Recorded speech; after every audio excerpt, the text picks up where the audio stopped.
en la vida comunitaria judía en Colombia, profesor emérito de inglés del Colegio Colombo Hebreo desde el año 80, viajó a Israel con la tercera promoción, hizo ese viaje, tuvo una librería Danny's Books durante veintitantos años quizás, y hoy tiene un programa radial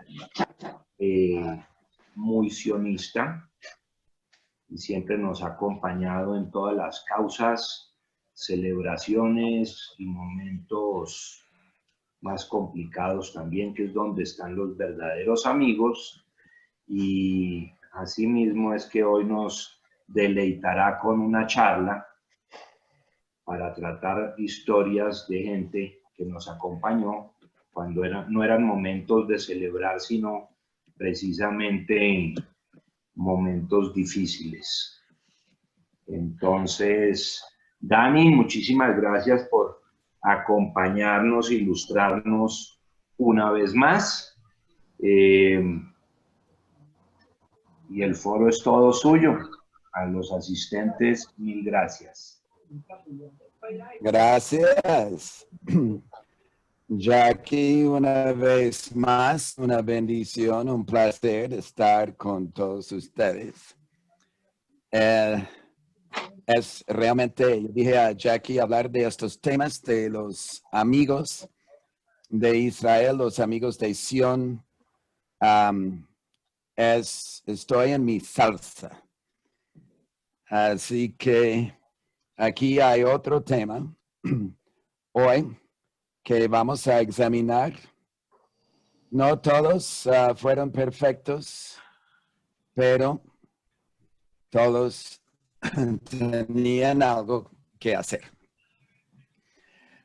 De pronto se acuerdan de la semana pasada, hace 2 semanas, perdón, cuando hablamos.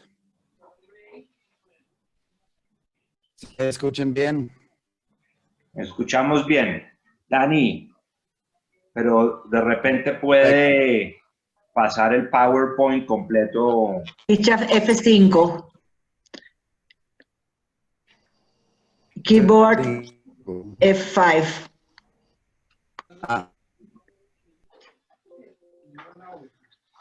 Got it. I may still learn. Wait until the next There we time. go. Okay. Good. La última vez, cuando hablamos hace 2 semanas acerca de Ord Wingate en Palestina, el padre del ejército moderno de Israel, comenté de la película El Señor de los Anillos, cuando dice, ojalá que esto no hubiera pasado en mi tiempo, en mi vida. Y Gandalf le dice, eso no es para nosotros decidir.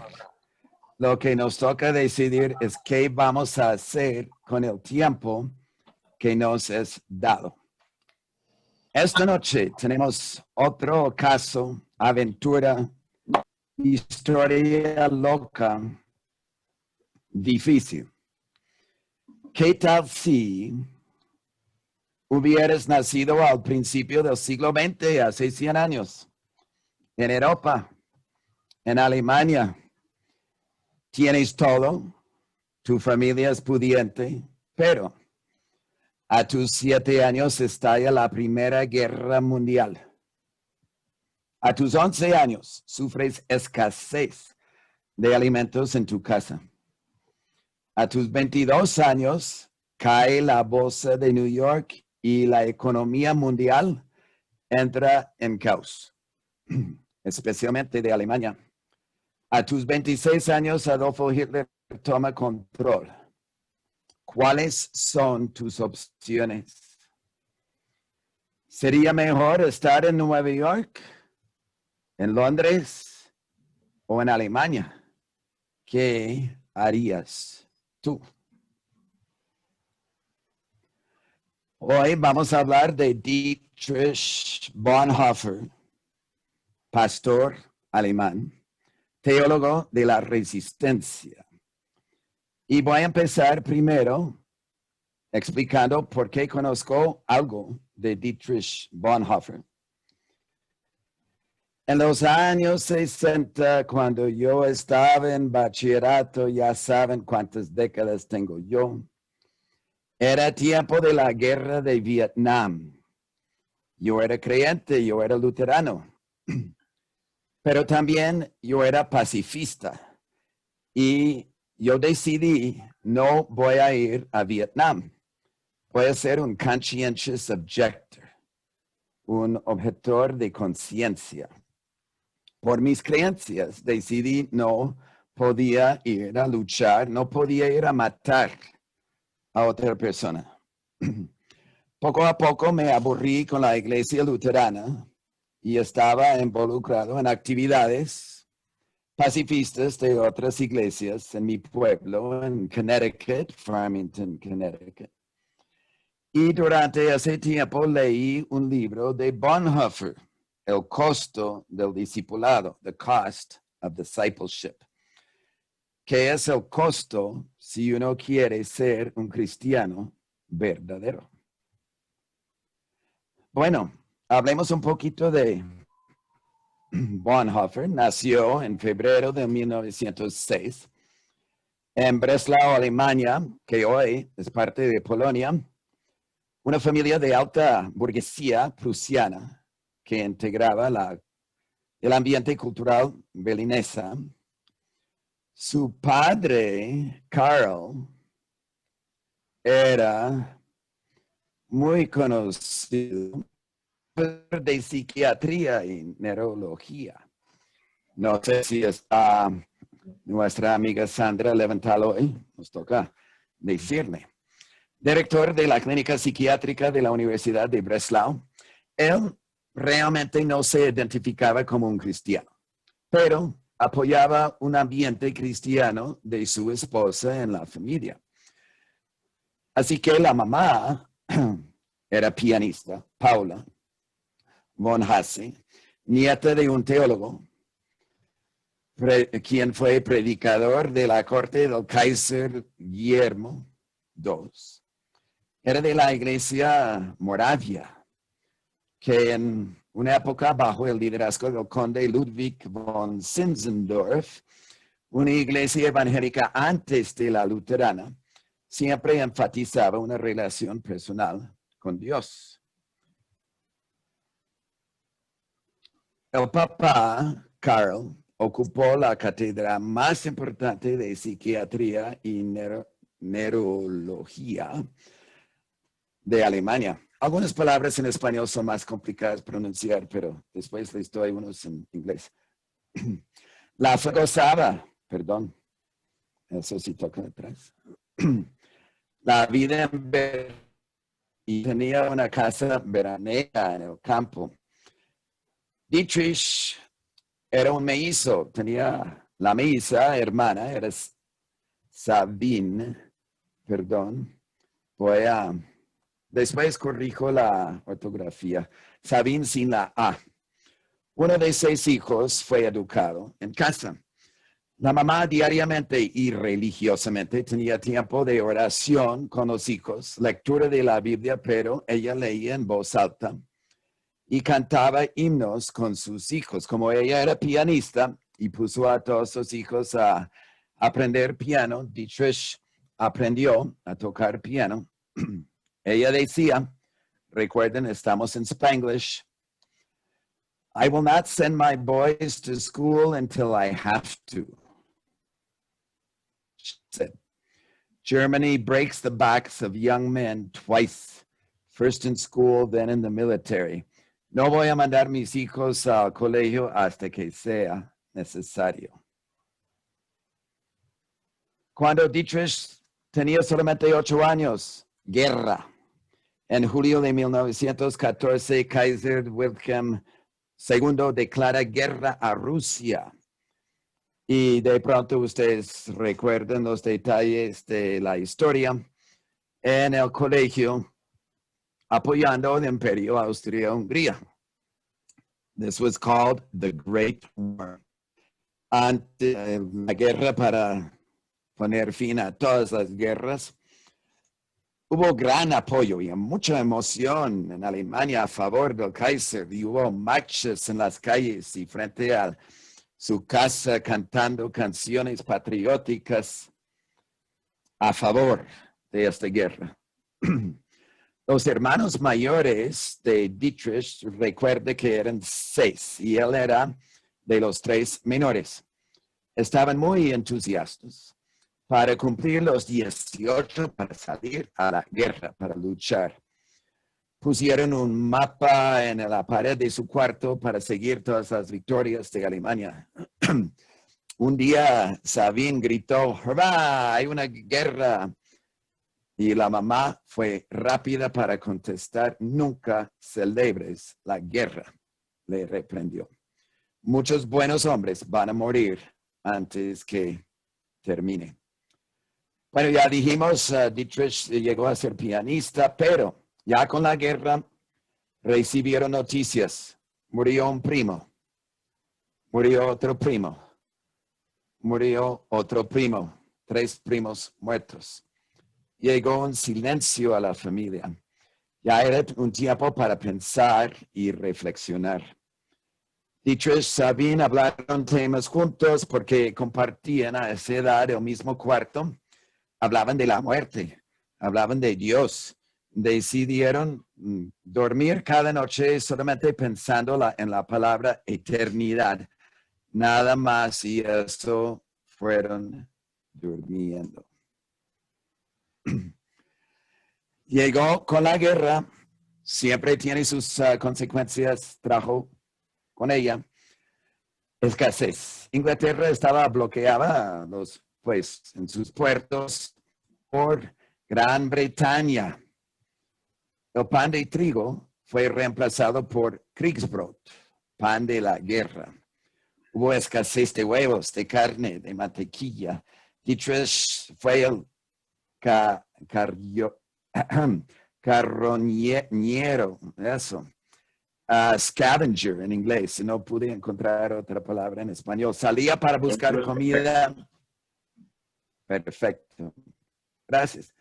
En el mercado negro. De pronto ya entró otra palabra al vocabulario, el Satz. Yo creo que es una palabra de Yiddish, ¿cierto? Viene del alemán. Ersatz quiere decir un sustituto para comida. Y fue terrible cuando tuvieron que sustituir nabos, turnips, para papa, porque la papa iba para los soldados. El gobierno empezó a hacer su campaña Thrift, Conservation, Recycling, ahorro, conservación, reciclamiento. Tuvieron que entregar ollas de cobre y bronce para municiones. Y las campanas de las iglesias bajaron para hacer cañones.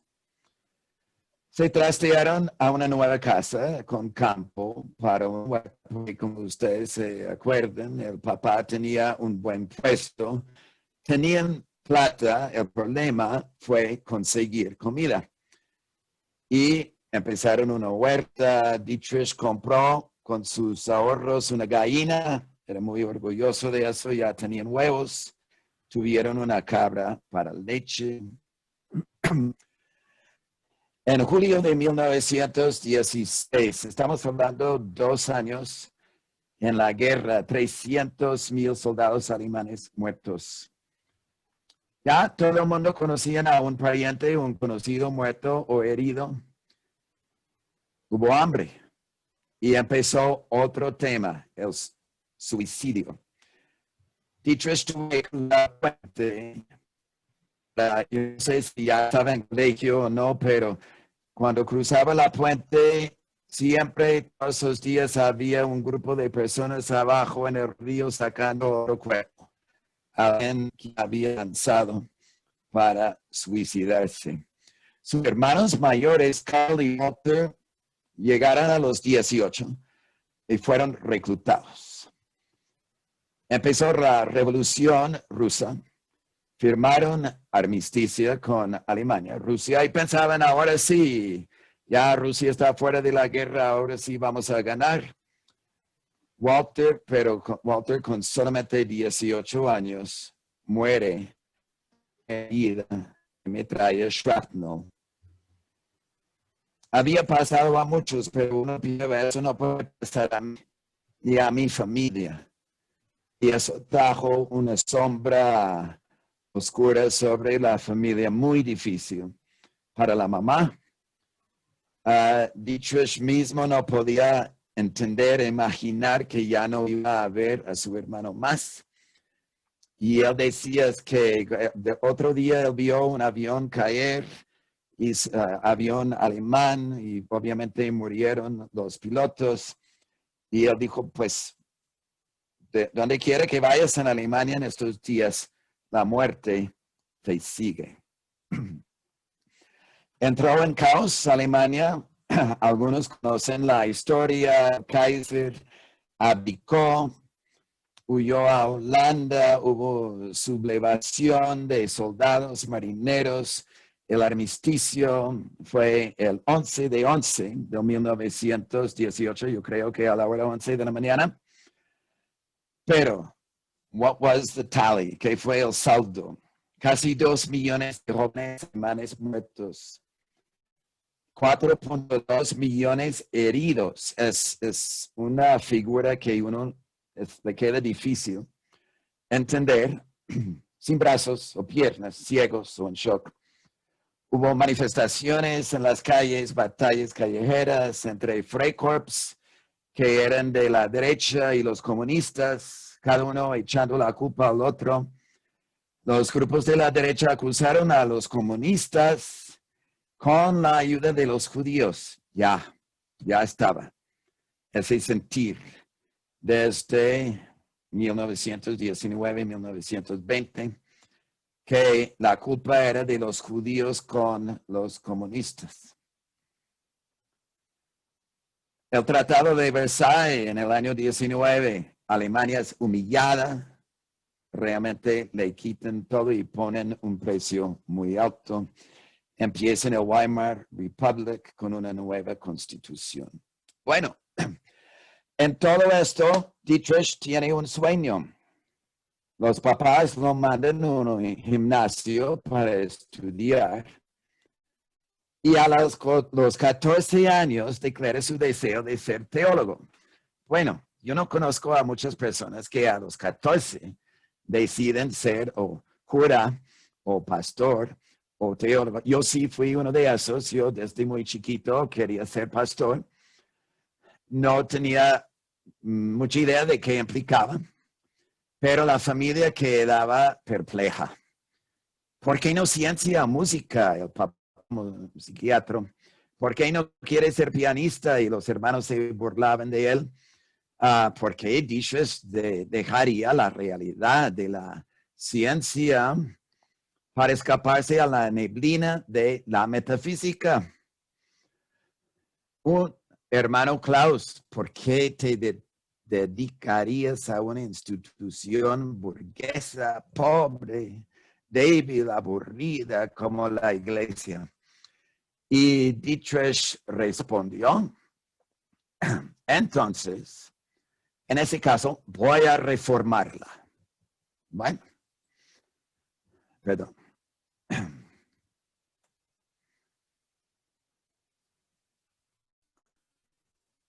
Y en el año 20, Dietrich y Sabine fueron confirmados. Él recibió la Biblia de su hermano, quien murió.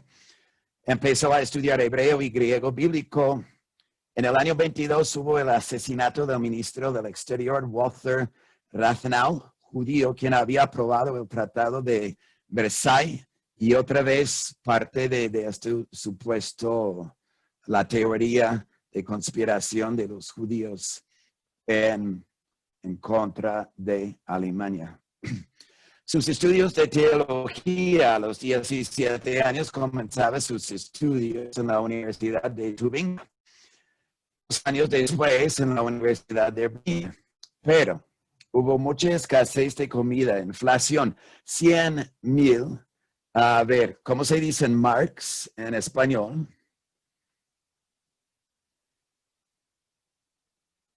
No sé si Jack sabe. Marcos. Bueno, pero los Marcos. Marcos, gracias. 100,000 marcos para una caja de fresas. 6,000 millones de marcos, un molde de pan. Gobierno preocupado por defenderse, solamente fueron permitidos tener 100,000 soldados por el Tratado de Versalles, así que empezaron a entrenar a la población en general. Y a Dietrich le tocó pasar por ese entrenamiento. En el año 27, a la edad de 21 años, hizo su doctorado con distinción con la tesis Sanctorum Communio. Yo no estudié latín. Fue una investigación dogmática en la sociología de la Iglesia, la que el teólogo famoso Karl Barth consideró como un milagro teológico. El año 29, la caída de la bolsa en New York. ¿Y qué pasó? Alemania había pedido préstamos de los bancos en los Estados Unidos para volver a construir después de la guerra. Cuando cayó la bolsa, los bancos de Estados Unidos pidieron de vuelta esos préstamos. Los bancos en Alemania se cerraron las puertas, hubo desempleo, depresión, violencia. A sus 23 años, muy joven para ser ordenado como pastor, consiguió una beca y viajó a New York para tomar algunos cursos de especialización en la Union Theological Seminary en Manhattan. Pero Dietrich era una persona seria y él dijo acerca de los otros estudiantes entre sus 25 y 30 años de edad, aquí no hay teología. No tienen pista de qué es la dogmática. No tienen entendimiento de las preguntas más básicas. Pero consiguió 3 buenos amigos y entre ellos un afroamericano, Frank Fisher, de Alabama. Y Frank invitó a Dietrich a una iglesia Black Gospel Church en Harlem, si pueden imaginar. Abyssinian Baptist Church en Harlem, fundada por gente que no aceptaba la segregación racial. Blancos o negros, todos somos hermanos cristianos. Le fascinó a Dietrich porque ellos tenían mucha vida. Perdió su frialdad alemana, como yo cuando llegué a Colombia de North Dakota. Empezó a cantar con swing con la congregación gospel, los Negro Spirituals. El pastor famoso Adam Clayton Powell tenía mucha vida. Y imagínense que él enseñaba escuela dominical. Un alto mono alemán pálido entre una congregación afroamericana. Fue fascinante, lo querían mucho. Con los amigos viajaron al sur, solamente para un viaje, un paseo, y enamorado de la música de Negro Spirit, compraba todos los discos que podía. Pero qué shock. En el camino, no podían comer juntos él y su amigo morenito en un restaurante porque Frank era negro. De pronto, mejor si pongo aquí morenito, afroamericano. Llegaron a Washington, D.C. para hacer sightseeing y fue ilegal sentarse juntos en un tram o bus.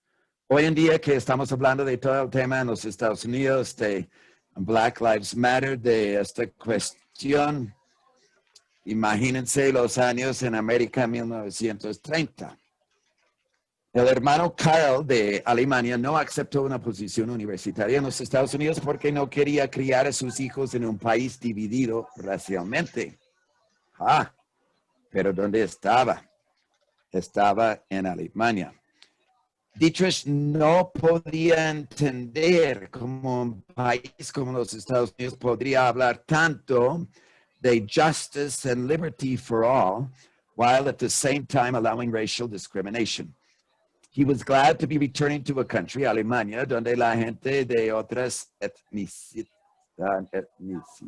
ethnicities were treated equally, or so he thought. Lo que Dietrich no sabía es cuánto Alemania había cambiado en el poco tiempo que había estado ausente. ¿Cómo fue este secuestro, cambio de Alemania? En el año 32, en Reformation Sunday, esto es el domingo de la Reformación, cuando los alemanes protestantes celebraban Martín Lutero, quien empezó la reforma de la iglesia en Europa, y Dietrich predicó en el Kaiser Wilhelm Memorial Church en Berlín, pero él estaba tan molesto con lo que estaba viendo y escuchando. Él fue bastante tajante. La gente quería ir a la iglesia para escuchar algo suave, algo lindo, para gozar el día. Y él les dijo que ellos no estaban viviendo según las convicciones del cristianismo, sino para sentirse bien y encajarse con la política del país. Y esto no le gustó a la gente de esa iglesia. El mismo día, elecciones parlamentarias, el partido nazi con 33% del voto. Y como saben, el presidente Hindenburg no pudo con Hitler. Tenía como 84 años y ya no tenía mucha vida dentro de su cuerpo. Y no aguantó más, no pudo más. Y en enero del 33 lo nombró canciller de un gobierno de coalición a Hitler. Y eso fue el comienzo. Se encendió el Reichstag Fire Decree, que fue una licencia para quitar derechos y matar a comunistas acusados de incendiar al Reichstag. Marzo, Enabling Act, que básicamente dio todos los poderes al gobierno sin el Parlamento. Las cosas fueron así, rápidos. En abril de ese año, The Aryan Paragraph, judíos trabajando en el servicio civil, y no importaba si eran judíos que habían convertido al cristianismo o que habían sido criados como cristianos, todos fueron expulsados de sus empleos de inmediato. Dietrich necesitaba una respuesta cristiana al párrafo ariana para presentar a la iglesia, a los pastores. Recordaba cómo se trataba a los negros en los Estados Unidos. Él estuvo en los Estados Unidos para un propósito. Y con el lema en Estados Unidos, separate but equal. Ajá.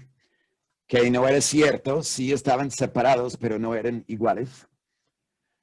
Y como Dietrich tenía amigos y un cuñado judío, su hermana Sabine, su Meisa, se casó con un judío, pues se preocupaba aún más este tema. Goebbels y el boicot a tiendas judías. Sin embargo, él tenía una abuela, creo que se llama Julia. Ella no le importaba lo que decían, que boicot o no boicot, pero ella fue y dijo a los nazis fuera de la tienda donde ella siempre iba, a mí no me importa, siempre compro aquí y voy a comprar, y entró y compró. Y muchos pastores se habían capitulado al nazismo, otros estaban confundidos. Entonces, Bonhoeffer escribió un ensayo, The Church and the Jewish Question, la iglesia y la cuestión judía. En una reunión de pastores importantes, él tenía apenas 27 años, pero él les dirigió: uno, toca hablar, protestar cuando el gobierno actúa en contra de las enseñanzas de Jesús. Dos, toca ayudar a los miembros de la iglesia que son víctimas de un gobierno corrupto. Y en ese momento algunos pastores salieron de la reunión. Tres, Toca ayudar a cualquier víctima de represión del gobierno, no importa si es o no es miembro de una iglesia. 4. La iglesia debe ayudar al pueblo judío a luchar contra toda discriminación por el partido nazi. Y en ese momento salieron más pastores.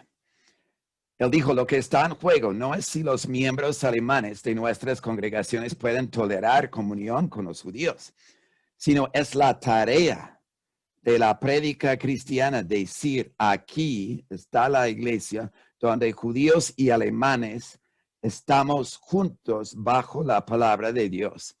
Esta es la prueba si una iglesia es una iglesia verdadera o no.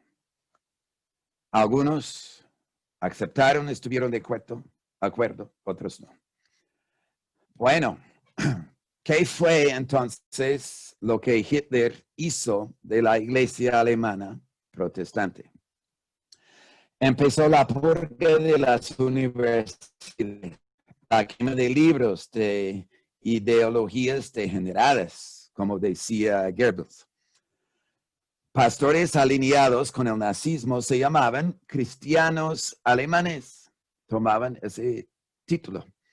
Y ellos practicaban un cristianismo positivo y querían ejercitar más control sobre la iglesia en Alemania. Por lo tanto, Hitler hizo a un amigo obispo del Reich, cabeza de las iglesias alemanas con Hitler. Me acuerdo en una película, no sé si era de Bonhoeffer o de otro, pero hay una parte donde Hitler está ahí arriba y está el obispo católico o cardenal. Y también está este obispo del Reich, Ludwig Müller, de las iglesias alemanas protestantes. Y en julio de ese año, Hitler mandó un mensaje a cada iglesia y los pastores alineados con él leyeron ese mensaje en la iglesia. Dietrich Bonhoeffer estaba bastante preocupado. Se preguntaba cuál debe ser nuestra respuesta. ¿Había un lugar para una verdadera iglesia cristiana en Alemania, no nazi o no?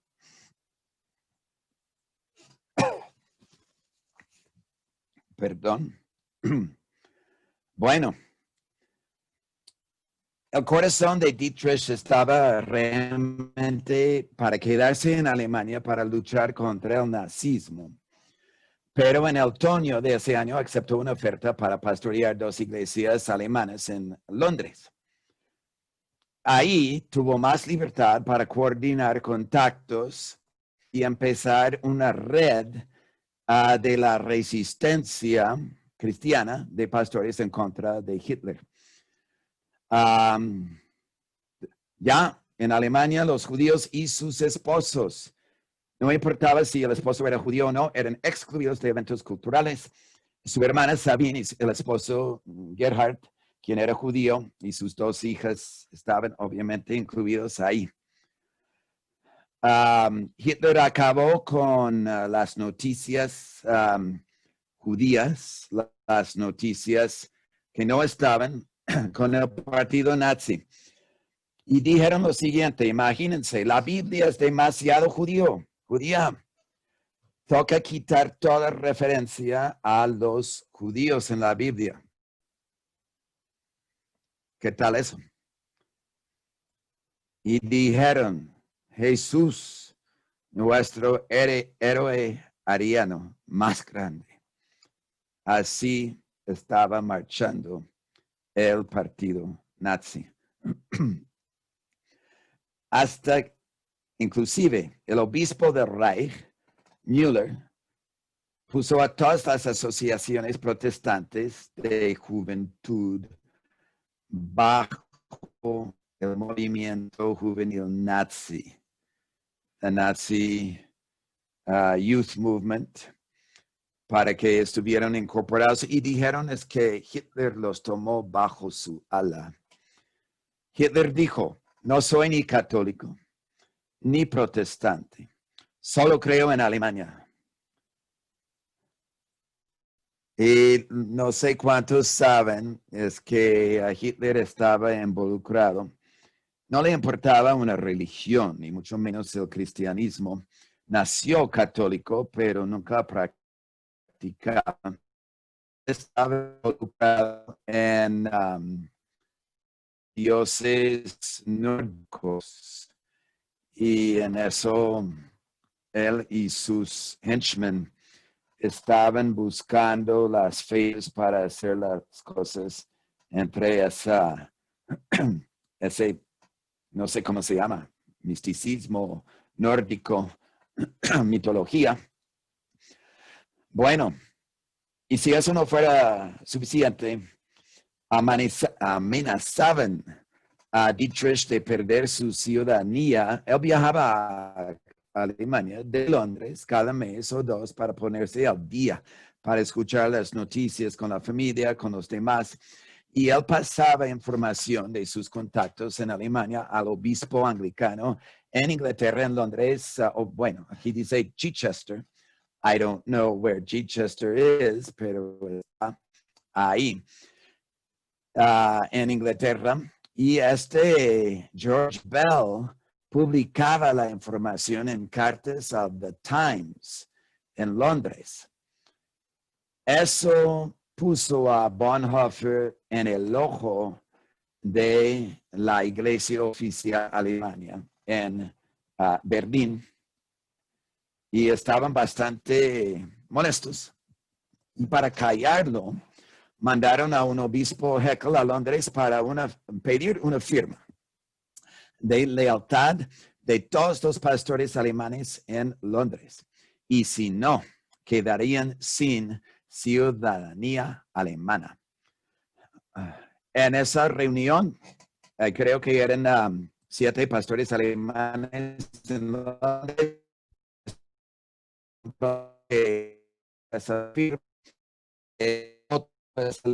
Bonhoeffer y otros 2 se fueron, salieron de la reunión, pero después supo que ninguno de los 7 firmó, gracias a Dios.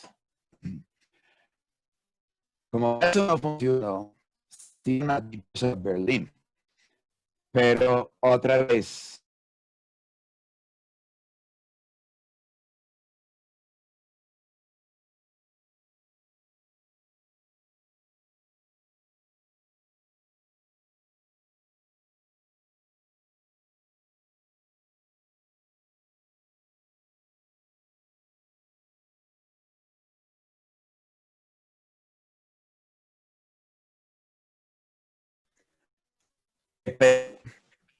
Mi Bueno, vamos a excelencia. esperar. Juan, no tienes el micrófono encendido. Dani, de vuelta. Dani. Yeah. Dani, we lost you for a while. Okay. Ahora sí de vuelta. I know. Bienvenido otra vez al mundo del Zoom. Ok. Pero el de Dani Espero no. que mi internet funcione. Listo. Lo bueno fue Fue muy que cortado.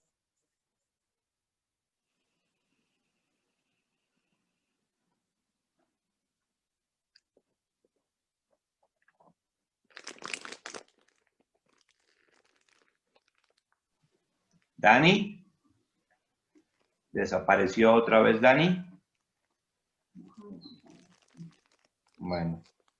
Mientras que... ok. Otra vez de vuelta, bueno. Yes. Dani, hay que compartir otra vez la pantalla. Perdón. Porque se desconectó la pantalla. ¿Ya lo ves? No. Todavía no. Ok, 1 minute.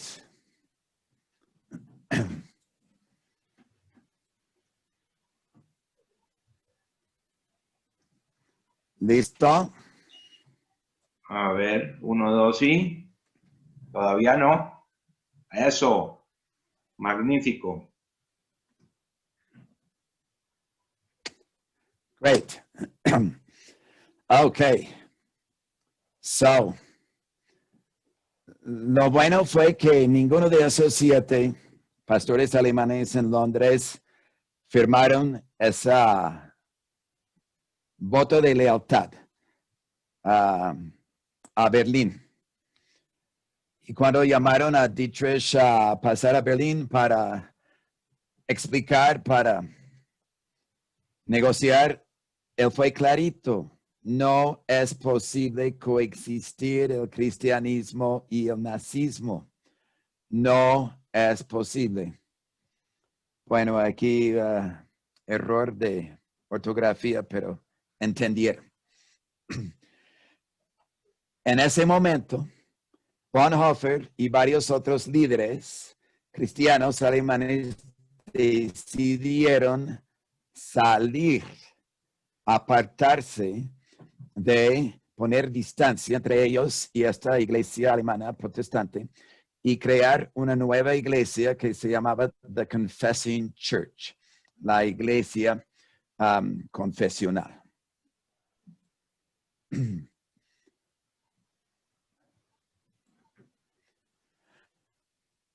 Y algunos los acusaron, ustedes salieron de la iglesia alemana. Y él dijo, no, ustedes salieron lo que sería una verdadera iglesia cristiana alemana. En el año 34 hubo una convención de Alianza Mundial de las Iglesias. No se puede confiar mucho en ellos, pero Bonhoeffer fue invitado para hablar a ellos y él explicaba lo que estaba pasando. Eso fue en una isla cerca de Inglaterra, creo. Él explicaba lo que estaba pasando en Alemania, lo que Hitler estaba haciendo. Habló de la paz. Ellos no le creían. Hitler no era tan malo. Y ellos no querían cortar con la iglesia alemana nazi en Berlín. Querían mantener un contacto amistoso. Hitler dijo, ellos hicieron un pacto con el diablo. Dietrich vuelve a Alemania para encabezar un seminario ilegal para pastores de la iglesia confesante en Finkenwald, Pomerania, que hoy yo no hablo polaco. A ustedes les toca leer eso, pero en Polonia, a orillas del río Oder, donde recibió el apoyo incondicional de la condesa Ruth von Kleist-Ritzow. Ahí conoció a su nieta María von Biedermeier, que sería su prometida. Eso es más tarde. Bueno. ¿Qué era Finkenwald? Era una casa, un seminario. Pero como les gustaba aventura, él sacó los alumnos del país ilegalmente, según los nazis, a Suecia. Y Bonhoeffer fue expulsado de su puesto en la Universidad de Berlín. Bueno, está bien. Seguía con el seminario. A las Olimpiadas en el año 36 no querían hacer más a Bonhoeffer en este momento porque querían mantener buena imagen para el mundo, para las Olimpiadas. Quitaron todos los avisos que judíos prohibidos aquí y allá. Pero post-Olimpiadas ya pusieron todo el ilegal para los pastores de la iglesia confesional. No podían leer nombres en público de los graduados o de otros estudiantes, no podían hacer publicaciones ni mandar boletines, no podían pedir ofrendas, etc. Que ahí pusieron unas restricciones, como nos ha tocado hacer ahora en COVID, pero no vamos a hablar de eso. Seguramente algunos de ustedes han escuchado del pastor Martin Niemöller. En el Museo del Holocausto en Jerusalén hay una sección para él, que era el líder del Confessing Church, él fue arrestado. Y él fue el que hizo estas palabras famosas. Primero vinieron por los socialistas y yo no dije nada porque yo no era socialista. Luego vinieron por los sindicalistas y yo no dije nada porque yo no era sindicalista. Luego vinieron por los judíos y no dije nada porque yo no era judío. Luego vinieron por mí y no quedó nadie para hablar por mí. Más pastores fueron arrestados después del arresto de Martín Niemöller. Mandaron a él a un campo de concentración. Y eso es antes de la guerra. El Gestapo clausuró el seminario en Finkenwald en 1937 y le prohibió a Bonhoeffer predicar, enseñar y finalmente hablar en público. En algún momento, no me acuerdo cuándo, él también estaba haciendo un programa radial y de pronto le cortaron, no sé si eran cables, lo que él usaba para un programa radial en esa época. Bueno, Bonhoeffer tiene que decidir. Necesitamos un cambio de tácticas. Pasó el Anschluss de Austria, la anexión de Austria. Eso fue demasiado fácil para Hitler. Hitler pidió un voto personal a él mismo de parte de todos los pastores de su fealdad, lealtad. Y la mayoría de los graduados del seminario del Confessing Church de Bonhoeffer no vieron la necesidad de decir no, de no hacerlo. Y eso fue bastante difícil para Dietrich. Quedó bien desilusionado y se sentía como solo. No puede ser que yo sea la única persona que no veo lo malo en esto. Alemania anexó el Sudetenland de Checoslovaquia. Llegó Kristallnacht en noviembre de 1938. Y cuando Dietrich vio el Kristallnacht, él dijo, la iglesia confesante no ha hecho suficiente. Pero en ese momento los pastores eran tan perseguidos, ya no tenían fuerzas para resistir y muchos no tenían ya la voluntad para resistir. Los pastores que sí resistieron fueron arrestados. Y entonces ya era tiempo para cambiar tácticas. El cuñado Hans, o sea, el que estaba casado con otra hermana, quien estaba antes en el Ministerio de Justicia, ahora en Leipzig, pidió que Dietrich usara sus contactos para ayudar en un complot para asesinar a Hitler. Ahora sí se pone bueno. Varios militares estaban involucrados. En resumen, le estaban pidiendo ser espía. Dietrich pasó por una crisis de conciencia. Él siempre estaba pensando, él siempre estaba luchando con su entendimiento de la teología, de lo que Dios quería para él. Y se preguntaba, ¿qué debo hacer? ¿Debo dejar mi posición de consejero de la iglesia para resistir a Hitler? Consultaba con sus papás, consultaba con sus amigos, al obispo Bell en Inglaterra, en Londres. Aceptó a dar conferencias en Nueva York para seguir pensando, pero ese viaje a Nueva York no tenía paz. Podría tener seguridad física en los Estados Unidos, pero no tenía paz en abandonar no solamente a su país, a Alemania, pero a la iglesia, a su familia, en tiempos de crisis y necesidad. Después de 2 semanas dijo, no puedo hacer esto, me toca volver.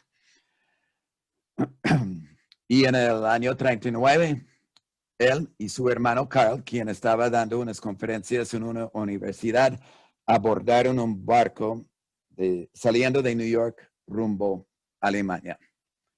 Y como se dan cuenta, julio 39, eso fue antecitos de la guerra. 1 de septiembre 39, Blitzkrieg, invasión de Polonia. Una semana Polonia se rindió.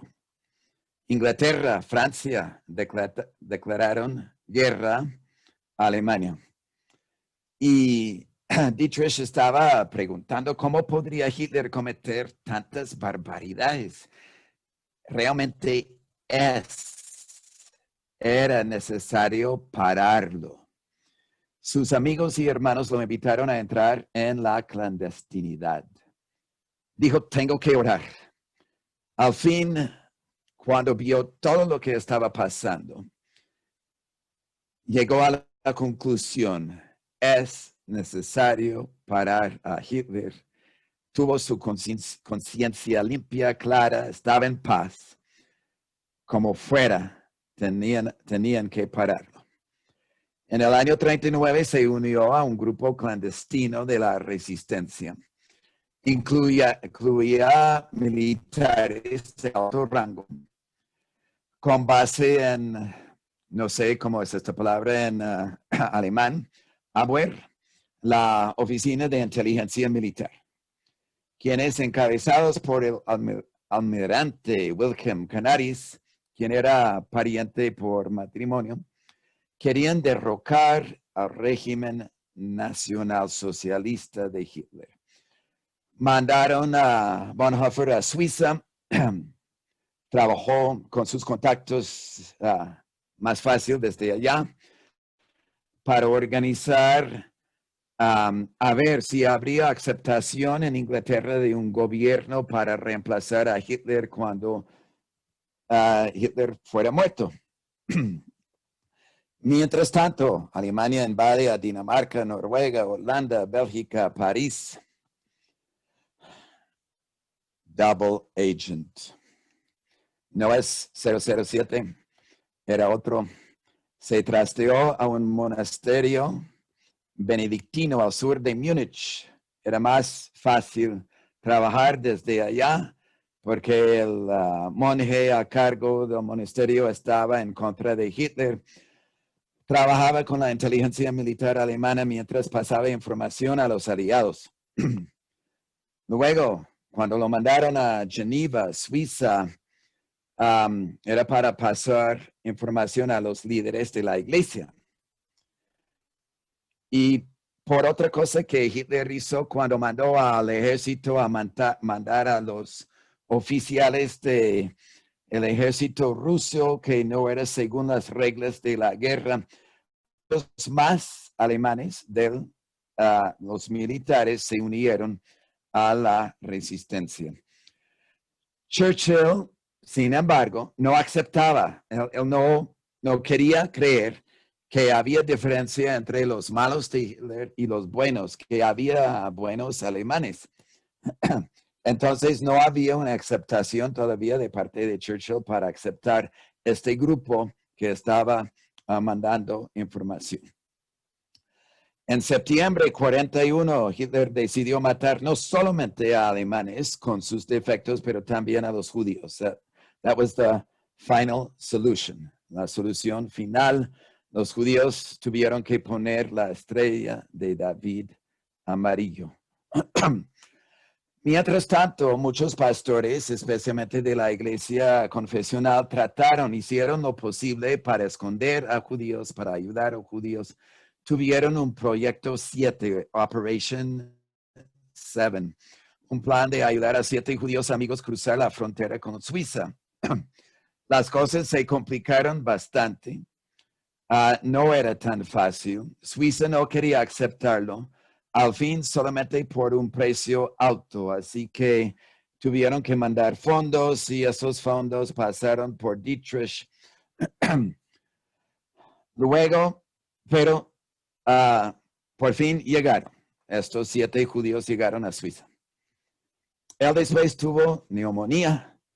Él volvió a donde tenía Finkenwald, Pomerania, donde está, ¿qué dije?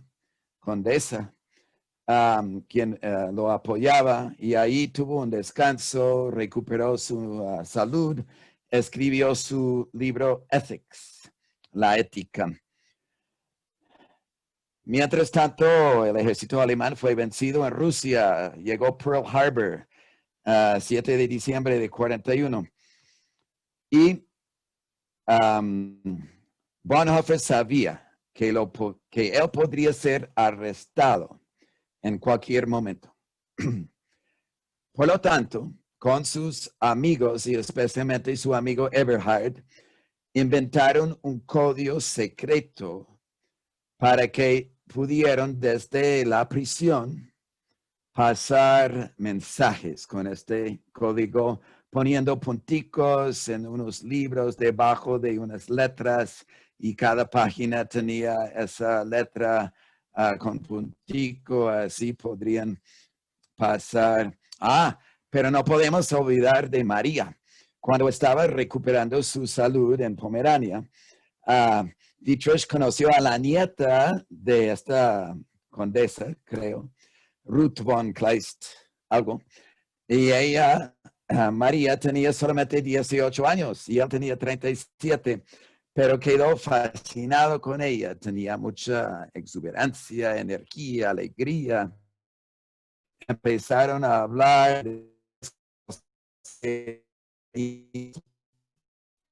en el 46, hoy puedo decir sí a ti de todo mi corazón. Se comprometieron, obviamente sin planes específicos, porque con la guerra, ¿quién sabe qué puede pasar? Pero me parece que con esa situación y esa tragedia, sabiendo que sería arrestado, sin embargo, se comprometió a su edad. Su Hans dijo, el Gestapo nos está siguiendo.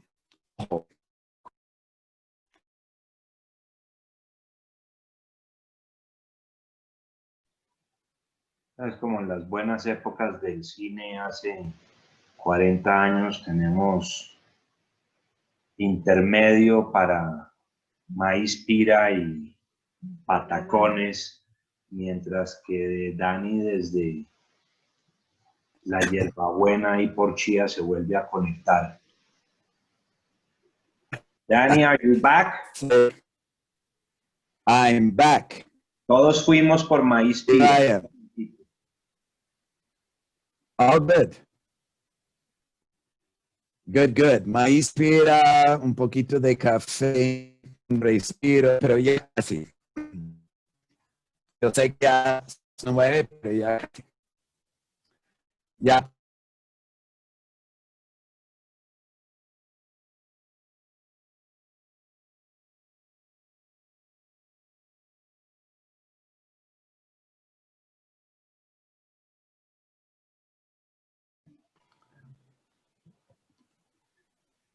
Otra vez se nos fue Dani. Es que está diluviando aquí. Sí.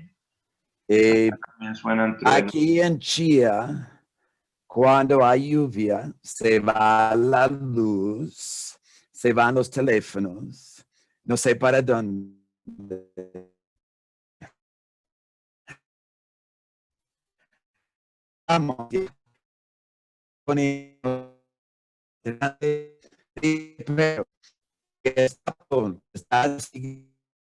Y siguieron el camino de la plata al gobierno suizo para salvar a los 7 judíos.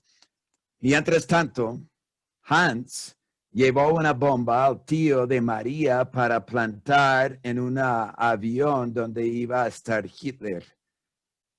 Hitler llegó en el avión, nunca explotó la bomba, tampoco la encontraron. Otro atentado. Iba a ser, no me acuerdo quién, pero iba a llevar en sus bolsillos 2 bombas y para pararse era una misión suicida entre, no Bonhoeffer, sino otro, no me acuerdo quién, entre Hitler, Himmler y Göring en Berlín. Tampoco Hitler salió pitado. Yo creo que el diablo, sabemos que el diablo estaba con Hitler y el diablo sabía más cosas tenía más vidas que un gato, pero eso sí venía del otro lado. No voy a culpar a ningún gato de esto. Bueno, lo arrestaron de 3 por esa plata al proyecto 7. Lo fue acusado de conspiración.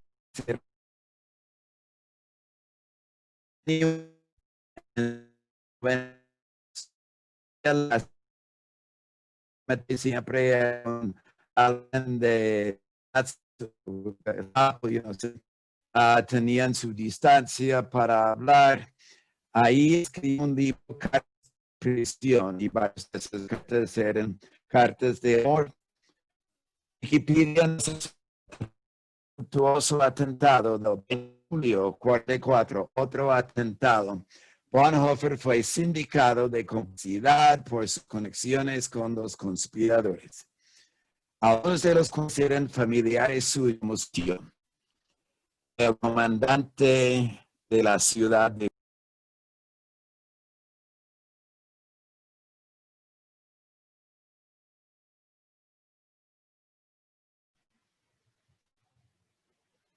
Bueno, paciencia otro poquito.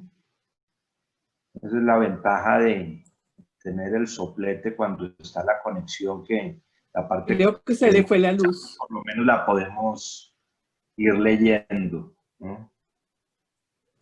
Dani. Yeah, I'm here. Are you there? Ok. Sí. Acá seguimos expectantes. ¿Listo? Okay. Go ahead. Entonces, thank you. Aquí, bueno, el 8 de octubre fue llevado a prisión del Gestapo para interrogarlo en 45 concentración.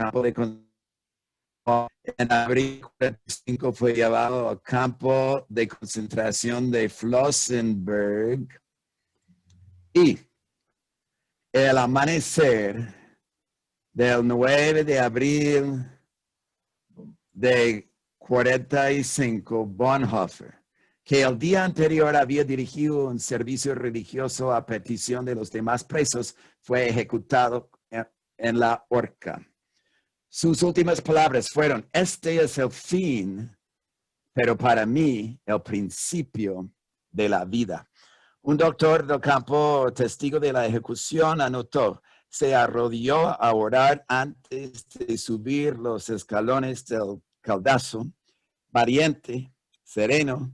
En los 50 años que he trabajado como doctor, nunca vi morir un hombre tan entregado a la voluntad de Dios.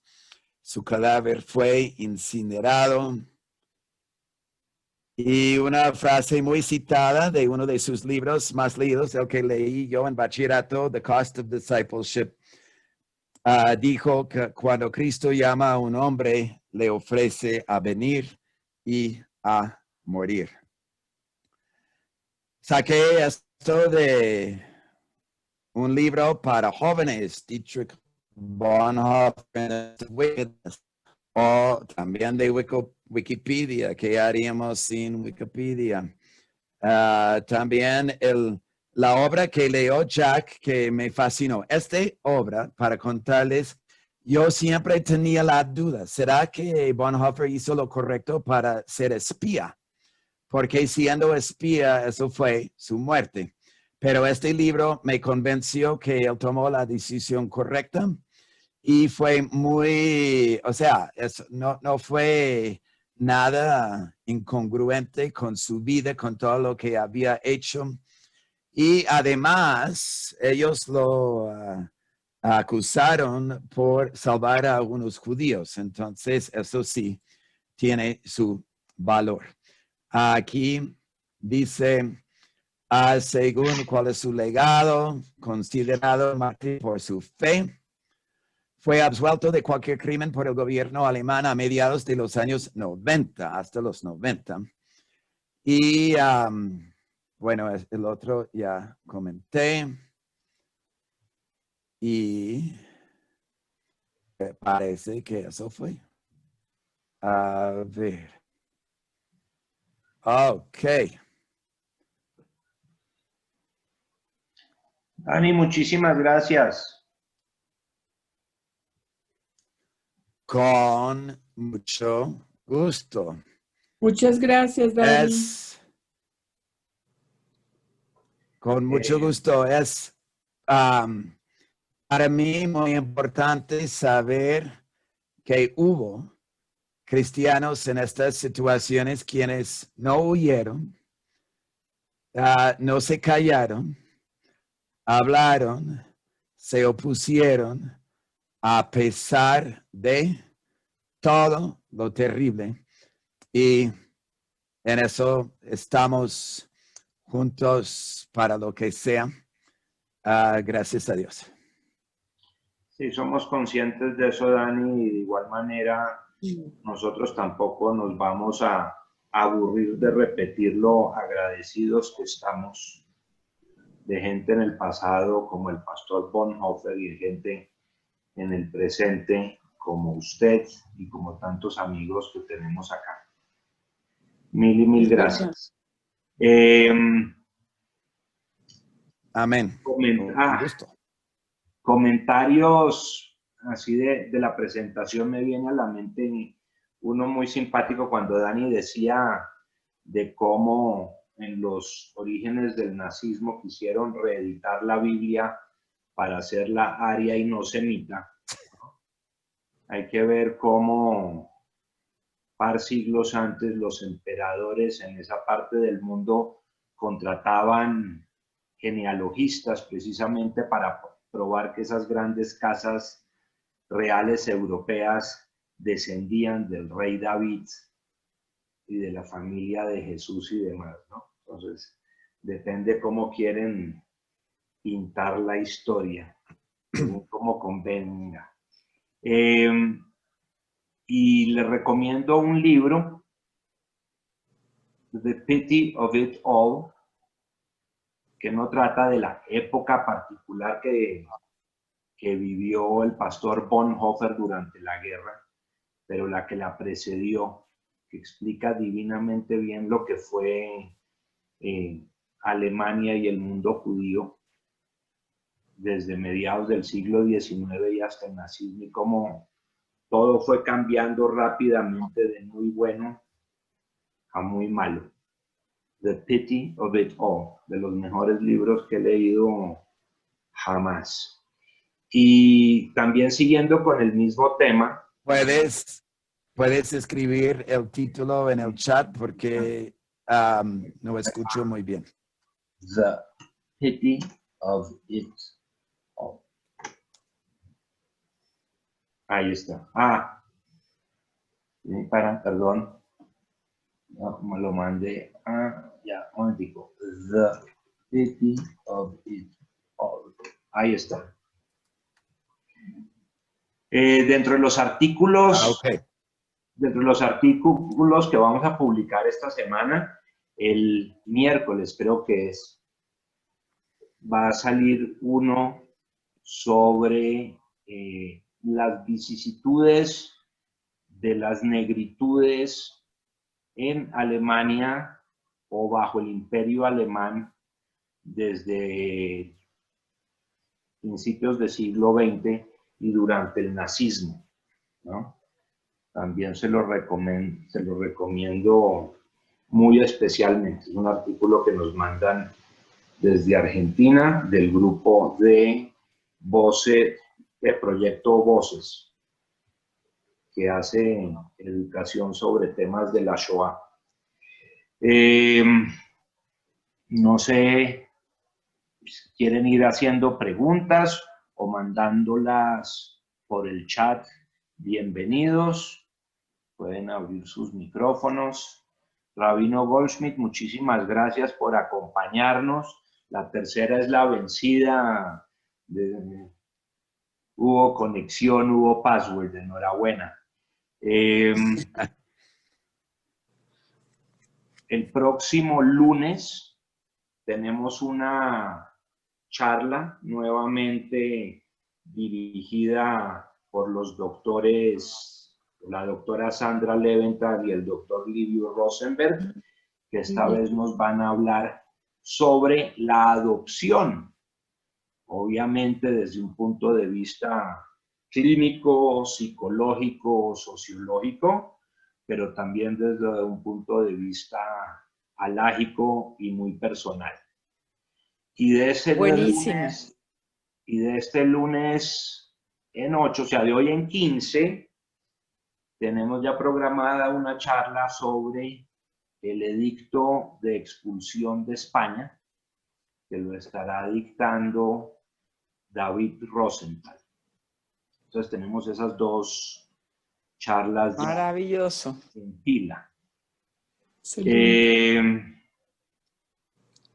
¿Qué más les cuento? El video de esta charla seguramente lo estaré subiendo nuevamente al blog y a la página de Facebook hacia el viernes muy posiblemente, donde están los videos de las charlas anteriores, siempre con un desfase de algunos días. Estaré subiendo todas esas charlas si las quieren compartir con amigos. Muchos llaman, escriben pidiendo los links, entonces para que sepan que va a estar subido en esas dos plataformas en los próximos días.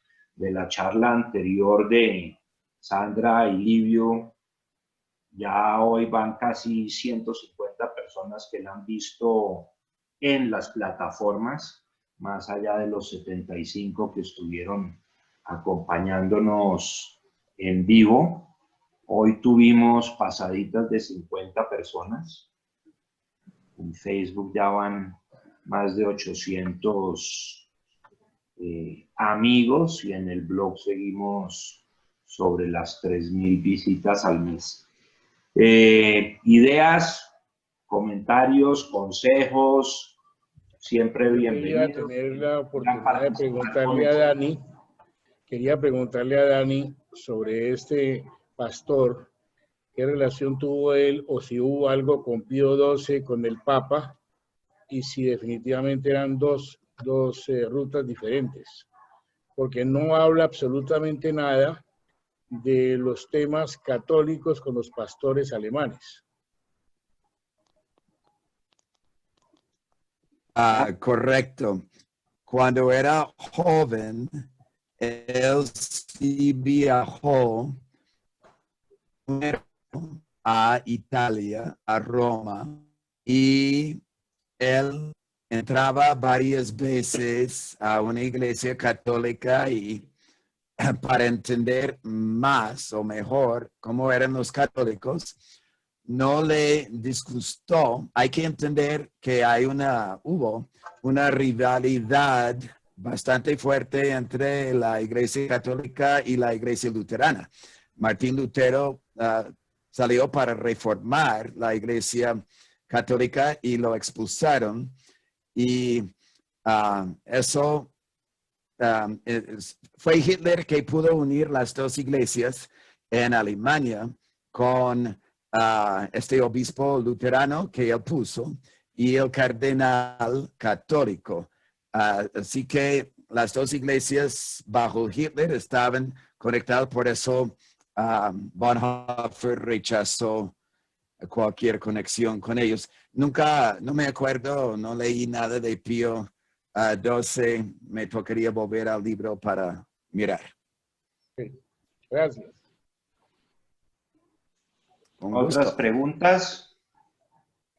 Aquí Vicky Estrella comenta que bueno que Dani nos pueda en una próxima compartir de Sid Roth, un judío muy especial. Dani, ¿quién era Sid Roth? Vamos a ver. Bueno, eso es otro tema. Antes que entremos a ese tema, hay otros temas interesantes de esta serie, digamos, de amigos de Sion, amigos del pueblo judío, como de pronto la próxima será Corrie ten Boom y el refugio secreto. Después podemos hablar contigo otros temas, paso a paso. Corrie ten Boom lo dejamos para después de Kippur. De vacaciones. Porque Kippur nos vuelve a caer lunes, ¿verdad? Sí. Entonces, tenemos de hoy en 8, de hoy en 15, y luego es Rosh Hashanah, Kippur. Entonces un mes después, más o menos dentro de un mes, estaríamos haciendo la de Corrie ten Boom, The Hiding Place, de los libros que Dani inteligentemente nos dio a leer en el colegio cuando estábamos en quinto primaria. Muy bien. Ya otras ¿Y